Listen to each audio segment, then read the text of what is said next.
Hey boos, in this video, I give commentary based on my opinion. Nothing is to be taken as factual. We are just here to have conversation. We don't expose and we don't sip tea on this channel. I'm giving you real talk straight, no chaser. Let's see if you can handle it.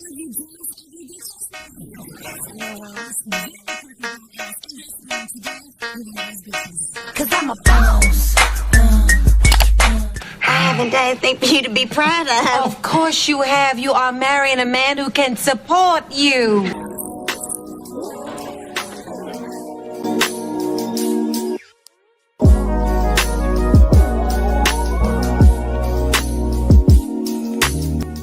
Hi ladies, it's Yoni and I'm back with another video. In today's video, I'm going to be talking about the lawsuit that was filed by former dancers of Lizzo. They are accusing her of sexual harassment and creating a hostile work environment. It states here, Lizzo has been sued by 3 former dancers who accused the Grammy winner of sexual harassment and alleged the singer and her production company created a hostile work environment. The civil lawsuit filed Tuesday in Los Angeles County Superior Court claims Lizzo pressured the dancers to engage with nude performers at a club in Amsterdam and shamed one of them for her weight gain before firing her. Plaintiffs Ariana Davis, Crystal Williams, and Noel Rodriguez make numerous charges including sexual, religious, and racial harassment, disability discrimination, assault, and false imprisonment. So I just read through all 37 pages of the lawsuit against Lizzo, her production company, and the captain of her dance squad. And wow, there is a lot in here. I want to try to just give you the highlights and also not get banned because some of this stuff is pretty wild. There are 9 different complaints in this lawsuit. Some of the complaints are all of the plaintiffs against all of the defendants being Lizzo, her production company, and her dance captain, Shirley Quigley. And some of the complaints are just 1 or 2 of the plaintiffs against maybe 1 or 2 of the defendants. The first complaint is hostile work environment. The second complaint is failure to prevent and or remedy hostile work environment. Third is religious harassment. Fourth is failure to prevent and or remedy religious harassment. Fifth is racial harassment. Sixth is disability discrimination. Seventh is intentional interference with prospective economic. 8 is assault. And 9 is false imprisonment. So 2 of the dancers we met on Lizzo's show, Watch Out for the Big Girls, and the third dancer was hired a little bit later. And we also met the dance captain, Shirley Quigley, who is named as a defendant in this suit. A lot of major claims in this lawsuit center around the dance captain, Shirley Quigley, and it seems, according to this lawsuit, like she was just this uber religious woman, and she was constantly trying to like talk about the Lord and trying to convert people, and people were uncomfortable with it, and she was preaching about how premarital sex was bad. And then when she found out one of the dancers in this lawsuit, Ariana Davis, was a virgin, she became like obsessed with this and would just like bring it up and talk about it all the time, which obviously made her really uncomfortable. But then it's like really strange because then even though she's like uber religious and preaching all these things, she would also like talk about weird sexual things in front of them. And they said that she had this like what was called a party trick where she would use a banana to simulate, you know what I'm saying, with her mouth. And it was like a thing she did.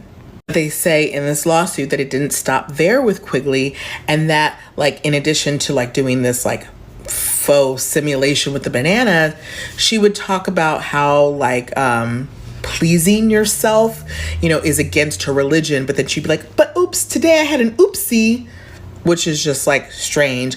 And they said like that, you know, she would talk about these sort of like sexually explicit comments so much that the entire dance team knew that her fantasy was having, let me see how I can put this, 10 eggplants in her face. They all knew this apparently. Another of the allegations in the suit is that after performances, Lizzo would invite the dancers out for a night on the town. And then one night in Amsterdam, she had this whole event like in the red light district at this like club where there was like nude cabaret performers. And Ariana Davis says that like, she really didn't want to participate, but like she was being egged on and basically forced to, touch the breast of one of the performer, even though she didn't want to. So what the dancers allege in the suit is that like, even though they didn't want to go to these places and they felt uncomfortable, they felt they had to for job security, because they said it was just sort of this like unspoken, thing that dancers who participated in these extracurriculars got preferential treatment by Lizzo and had more job security. Now, where the racial discrimination comes in, the dancers say that the management team was mostly white people, and that the production team treated the black members of the dance team differently than other members, and that allegedly they accused the black members of the dance team of being lazy, unprofessional, and having bad attitudes. So then, according to this lawsuit, they get back from the European part of this tour, and Lizzo's just like unhappy with all the dancers and says like, everyone has to re-audition and your jobs aren't safe, and if I don't like the way you audition, you're gonna be fired. And that this audition allegedly turned into this 12-hour day where the dancers just felt like scared to even leave the stage or they were gonna get fired. So the one dancer, Davis, said like she really had to use the bathroom but was too scared, so ended up urinating on herself. So then where the assault and false imprisonment comes in, so two of the dancers, Davis and Williams, were fired, and it was like kind of embarrassing how they did it. They kind of did it publicly. And the other dancer, Rodriguez, like didn't really like how that all went down. So she approached Lizzo and was like, I need to have a talk to you about how you handle the situation. And according to Rodriguez in this complaint, she said that Lizzo got really aggressive, approached her, cracking her knuckles, balling her fists, and exclaiming, "You're lucky, you're so effing lucky." And she says that she believes that Lizzo intended to hit her and would have done so if one of the other dancers hadn't intervened. And then the false imprisonment comes because Davis said that she had been accused of she had recorded a conversation that had happened, but she said that, she has this like anxiety disability where she like can't really process it in the moment. She needs to record things and listen to it later. And the management team and Lizzo were like, you recorded this conversation, got mad. So when they fired her, they like allegedly kept her in this room, like went through her phone until they could like see that she had deleted the file. There's still so much more to unpack with this lawsuit. And now I'm also seeing that other dancers are posting in their stories, sort of corroborating what the dancers in this lawsuit are saying and saying they had similar experiences. So I'm going to keep sharing more as I get more information.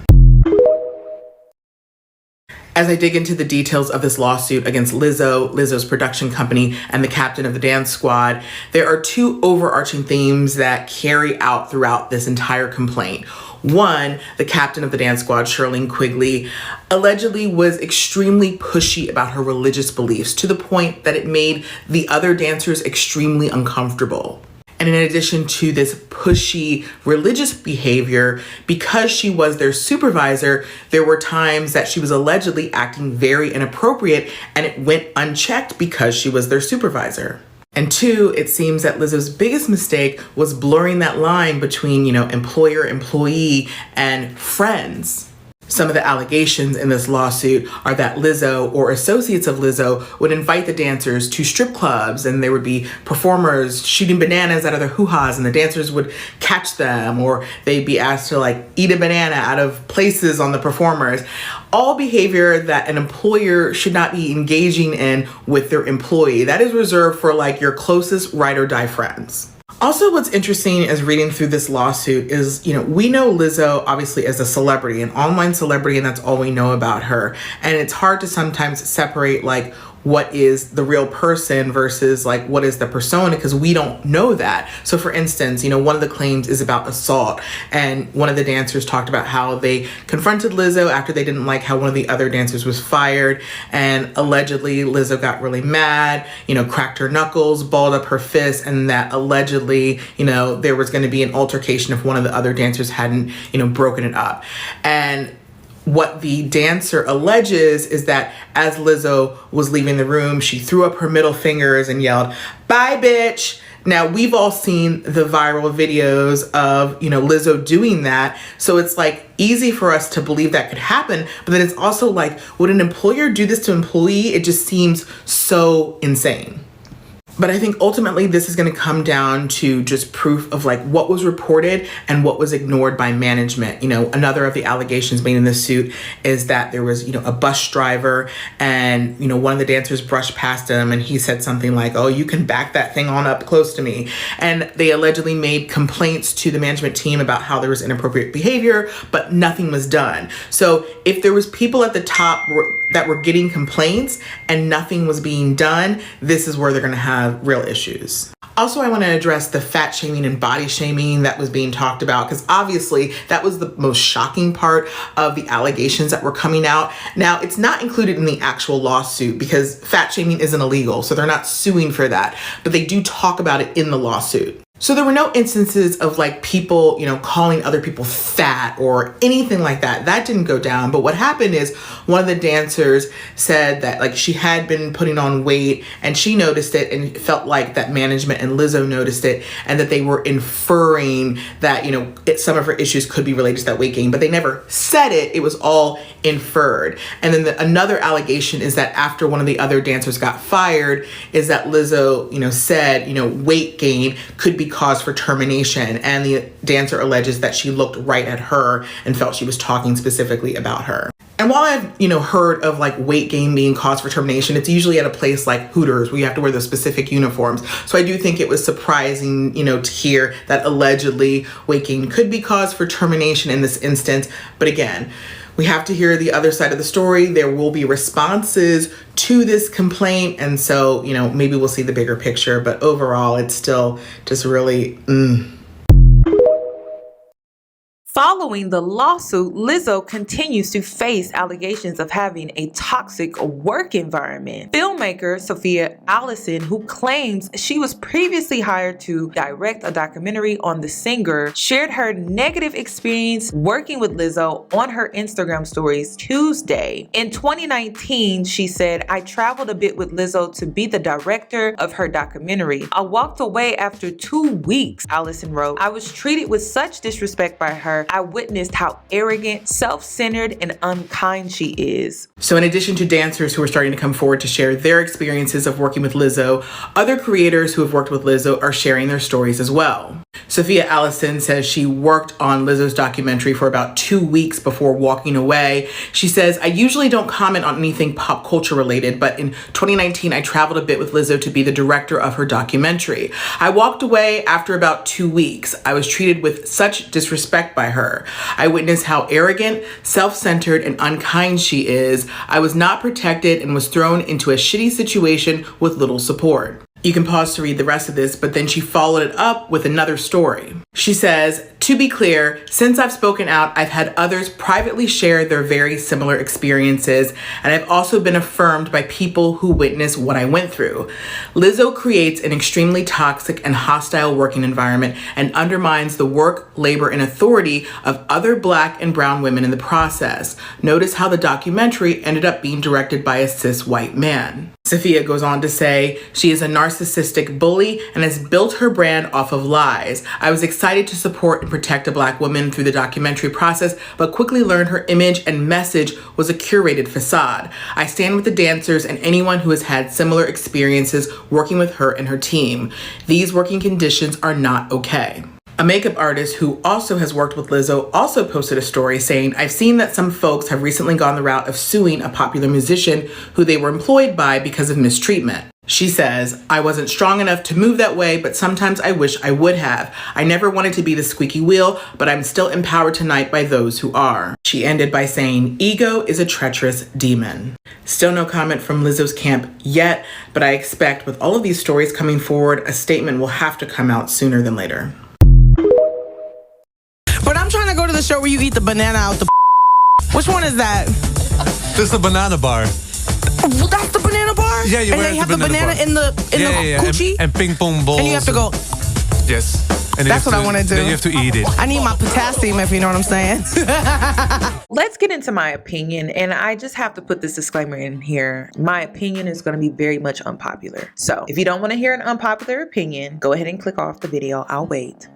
Okay, so I'm going to assume that if you stayed, you want to listen to my unpopular opinion. The allegations that are out against Lizzo are not shocking. This woman over the years has shown that she can say whatever, she can do whatever, and she gets praised for it. Her fan base encourages her antics and she gets praised for it. And she uses her size as a way to where she can get away with things because her fan base is going to enable her, because if someone calls her out or tries to hold her accountable for things that are inappropriate, they're going to use her weight in the fact that some people in this world, I have to be real with you, some people in this world are definitely fat phobic, but when it comes to some of the antics that we've seen Lizzo do, they were highly inappropriate, and it demonstrated that she doesn't know what boundaries are. She doesn't really know what's appropriate, when things are appropriate and when things are inappropriate in certain environments. It wasn't that long ago when Lizzo decided to go to a family-friendly event and she decided to wear a see-through oversized t-shirt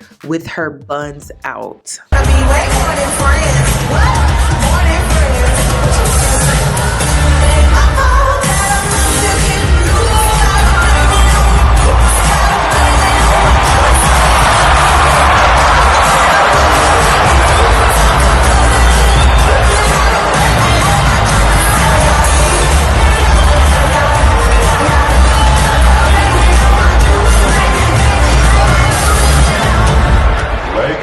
Were these demands or suggestions made by Lizzo, as you say, were they direct, where they said, I really want you to do it? Or was it more, I'm afraid if I don't, I might get fired?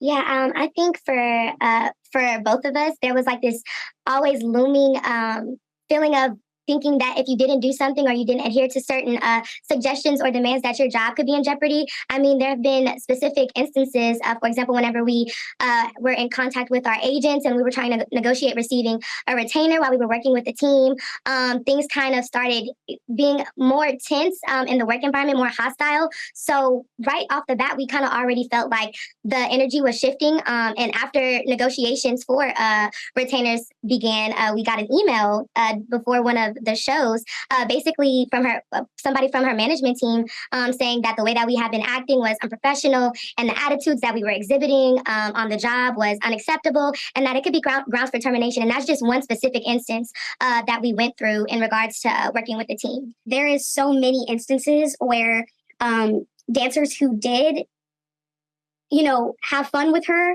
and, go along with like what she was doing and, be down for anything, that they were favored. They were hired for more shows. They were invited on, like private jets and to do cool things and, could hang out with her in like tropical settings like Hawaii and stuff like that. Some of our coworkers, it's just like there was no line between professionalism and personal. And so we had in our minds that if we weren't down for anything, that we would then be ostracized later. It was this unspoken thing in the camp that if you weren't super fun, like if you like skipped out on all of the like outings and all that stuff, that you wouldn't be seen in good favor from Lizzo, and that you would then not be considered like one of the people that is like cool and down for anything, and then therefore not be booked for as many jobs. You mentioned that there was some kind of a dispute over a retainer. When you parted company with Lizzo, when both of you parted company with Lizzo, was it just kind of happened? Were you terminated? Did you quit? How did the separation go? Yeah, for me,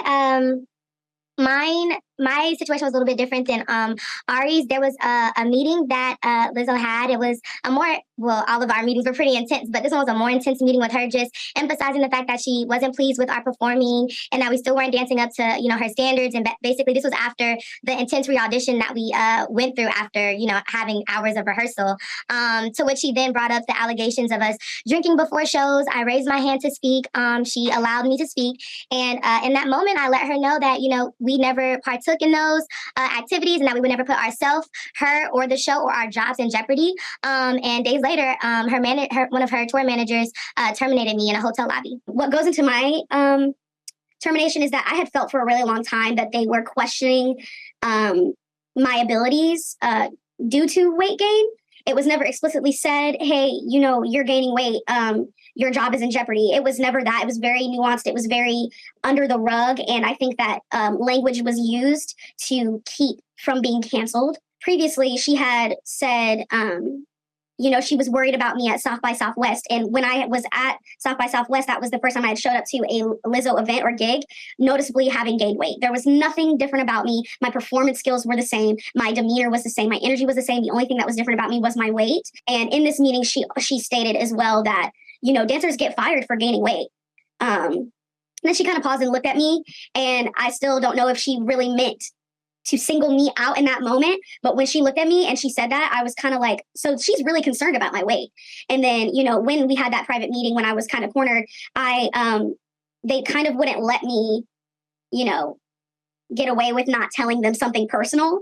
So, and a reason why something was wrong with me. So I ended up telling them that I struggle with, you know, anxiety and depression, and that I'm in recovery from an eating disorder. And as soon as I said eating disorder, they immediately were like, oh, like in their head, it was making sense as to why I was gaining weight because it had something to do with an eating disorder problem. Another reason the allegations are not shocking to me is because it wasn't that long ago when Lizzo blasted her Postmates delivery girl. She wrote, Postmates, the girl Tiffany W stole my food. She lucky I don't fight no more. And then she attached a photo and she tweeted this to her millions of fans. And then people started calling her out about it. And one user wrote, I get this ish is frustrating at Lizzo, but the solution shouldn't be to use your followers to attack someone and probably get them fired. It's really not worth all that. And then Lizzo responded, no, the front desk told me she walked in, clocked it as delivered, then walked out with food in hand. Her phone never rang. Postmates couldn't contact her either. She clearly knew what she was doing. I just don't want someone else to get they ish stole too. And it's some good old-fashioned food shaming or food delivery shaming. It's worse than food shaming. It's you call somebody a thief. Well, Lizzo did. You remember last week, Lizzo had some unkind words for the Postmates person who was delivering. This girl named Tiffany. Yeah. Who and Lizzo said she stole my food. And she didn't. And it's really sold food. And she's lucky I don't fight Tiffany anymore. is being traumatized as a result of this because Lizzo has a huge following, right, and put it out there that she's a thief, and that's not what happened at all. Not only did she put that out there, but she put a photo of her out there, which is how, you know, obviously that's the photo of when she goes and delivers food to people. Right. But getting into exactly what happened, so Tiffany says what happened was she was doing a delivery to a Boston hotel. Usually when it's a hotel, the person leaves the hotel number, but they did not, as far as the room number. Yeah. So she was calling, she gets to the hotel, is repeatedly calling and texting the number listed for the account, is not getting any response. So she actually goes as far as going into the hotel lobby. Which, by the way, Devin, I don't think she has to do even. No, she does not, because technically I spoke with, you know, Postmates says all they have to do is wait 5 minutes, and if they don't hear back from the person, they're able to leave, basically, so she went the extra mile. She went the extra mile, and she went into the lobby. She continued to try to reach, she had no idea it was Lizzo, but the customer basically never heard back, so she moved on. But there's one more thing, I believe. She actually went to the concierge and said, do you know this name? But the person whose phone number it wasn't listed as a room, didn't check in under that name. So she actually went to the concierge, right? Yeah, so she did go to the concierge, spoke with them as well, and to no avail, basically. And then waited another 5 minutes. Yeah, so I mean, she waited a total of 10 minutes, which is actually 5 minutes longer than you even are required to wait. Team Lizzo. So I get it that Lizzo, I still get why Lizzo would be upset, but I guess Lizzo doesn't really know. How did she get the photo of Lizzo jumped to a conclusion? They give it to you on the app, though. You can see who your person is on the app. But I think also, too, in today's time, a lot of times when we complain about something with customer service in these companies, we go right to Twitter. So I think that she didn't think of, the fact that I'm Lizzo and I can't really do this because I'm blasting this girl. She just thought her food was stolen and she wanted to speak with customer service, and people do it on Twitter nowadays. Do you think Lizzo doesn't realize her power at this point? She can't, because listen, you can complain about Postmates all the time because, let's face it, sometimes they make mistakes. But I mean, the reality is, when you order it's never 3 times a day, it's never it's a sinking feeling to see the little Postmates tip indicator come up when you haven't gotten your food and you know that the person's kind of jumped out of the whole delivery. I agree with that, but at the same time, let me tell you my problem with this is that I totally agree with you. She specified the person. Well, yeah, that was the deal. You go to the person whose number it is and say, did you get a call from Postmates? And I don't think she did that, because if she did that, the person would have been able to look at the phone and say, oh, wait, we have some missed calls. Right. So there was a way of finding out what happened. They didn't do the footwork before blasting poor Tiffany, who now feels like she is, and I guess she's probably online getting... Lizzo apologized. Yeah, Lizzo took down the tweet and apologized for blasting the girl, but at the end of the day, she has millions of fans who are coming after this Tiffany W. So, Boy, Postmates is treacherous.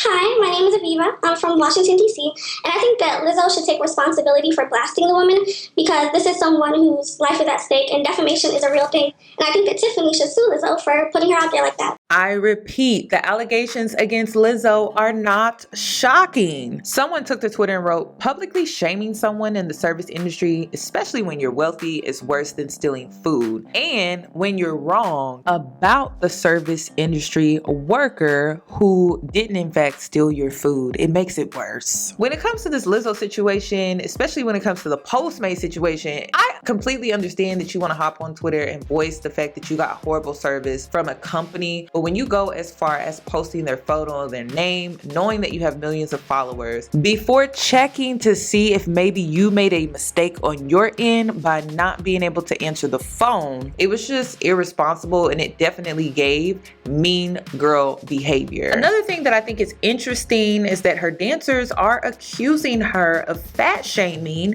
which was the root cause of her being enabled online with her antics, which I find that to be interesting to me. Also, Sophia was saying that Lizzo is narcissistic. Well, the praise that she gets online could influence that behavior, which could have also been the reason she had that experience. Lizzo also carries on this sexual undertone when it comes to some of the conversations that she has with people. So it's not shocking that she had those same type of sexual interactions with her employees where they felt uncomfortable. And again, this is a woman who has shown consistently in the public eye that she does not know what is appropriate and what is not appropriate in certain spaces. The allegations that are out against her are not shocking. However, I would like to see how this lawsuit unfolds. Lizzo takes to her Instagram to respond to the allegations. She wrote, "These last few days have been gut-wrenchingly difficult and overwhelmingly disappointing.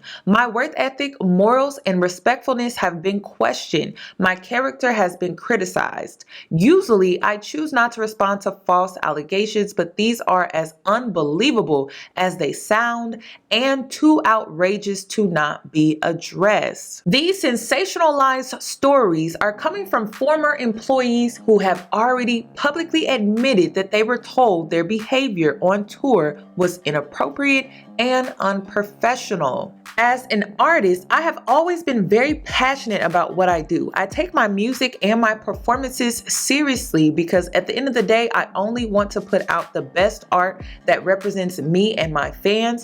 With passion comes hard work and high standards. Sometimes I have to make hard decisions, but it's never my intention to make anyone feel uncomfortable or like they aren't valued as an important part of the team. I am not here to be looked at as a victim, but I also know that I am not the villain that people in the media have portrayed me to be these last few days. I am very open with my sexuality and expressing myself, but I cannot accept or allow people to use that openness to make me out to be something I am not. There's nothing I can take more seriously than the respect we deserve as women in the world. I know what it feels like to be body shamed on a daily basis and would absolutely never criticize or terminate an employee because of their weight. I'm hurt, but I will not let the good work I've done in the world be overshadowed by this. I want to thank everyone who has reached out in support to lift me up during this difficult time." What are your thoughts on Lizzo's response? Comment down below. Do you think this is all just a misunderstanding? Do you think this is just the cautionary tale of being the CEO boss who also tries to be friends with the employees? Comment down below. I also would like to point out that one of the dancers was missing during the interview with TMZ, and I'm going to assume that she is the woman who was accusing her of the sexual allegations. So I would like to hear from her, and I would like to see how this lawsuit unfolds. But like I said, my unpopular opinion is that the allegations against Lizzo are just not shocking to me. That's all that I have regarding this video. If you're new to the channel, please subscribe, hit the notification bell so that you are notified for when I upload. Also, give the video a thumbs up, and I hope to see you in my next one.